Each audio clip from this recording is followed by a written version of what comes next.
Nouvelle révélation dans le scandale du Football Leaks après Cristiano Ronaldo et José Mourinho. Eh bien, c'est au tour de deux joueurs du PSG d'être soupçonnés d'évasion fiscale. Le site Mediapart affirme que Pastore et Di Maria perçoivent l'argent de leurs sponsors et de leurs droits à l'image dans des paradis fiscaux. Le monde du football et la question d'évasion, on en parle ce matin avec Pim Verschuren. Il est chercheur à l'IRIS, l'Institut des Relations internationales et stratégiques de Paris en France. Pim Verschuren, bienvenue sur le Morning Call. Merci de nous rejoindre. Par le passé, de nombreux sportifs ont été épinglés, on le sait, pour fraude fiscale. Qu'est-ce qui peut justifier que certains continuent tout simplement à être cités dans de tels scandales?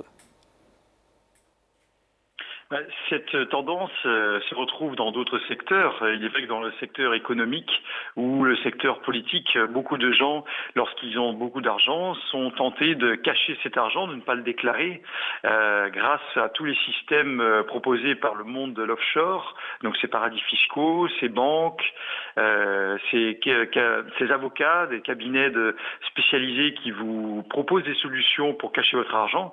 Eh bien, dans le football, comme il y a beaucoup d'argent qui est brassé et que c'est aussi un secteur qui est très international, forcément il y a beaucoup d'incitations pour cacher cet argent. Jusqu'à maintenant, il y avait peu d'affaires d'évasion fiscale. Là, c'est une nouvelle. C'est la première fois que le foot est vraiment touché par cette question de l'évasion fiscale. On va voir comment ça va se dérouler dans les prochaines semaines, mais il y a des chances que ce scandale grossisse.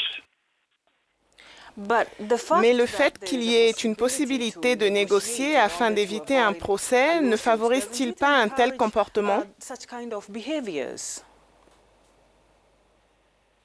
Disons que c'est possible, là ça va dépendre des pays. Il y a des pays où effectivement la négociation, ce qu'on appelle le plea bargaining, est possible, alors que dans d'autres pays, ça l'est moins. Ça va dépendre de qui mène l'enquête. Il va y avoir plusieurs enquêtes qui vont être ouvertes à mon avis dans plusieurs pays. Mais effectivement, c'est possible. Mais ça, c'est au cas par cas, c'est pays par pays. Ça, on va voir dans les prochaines semaines si effectivement des acteurs du monde du football coopèrent avec les policiers pour dénoncer. Mais je pense que, encore une fois, ça va être plutôt individuellement que les enquêteurs vont mener leur enquête en ciblant chaque personne. Et je ne pense pas qu'on soit dans le cadre d'un système mafieux où effectivement la négociation de peine, le plea bargaining, soit utile, car là on est vraiment dans des fraudes plutôt individuelles au final.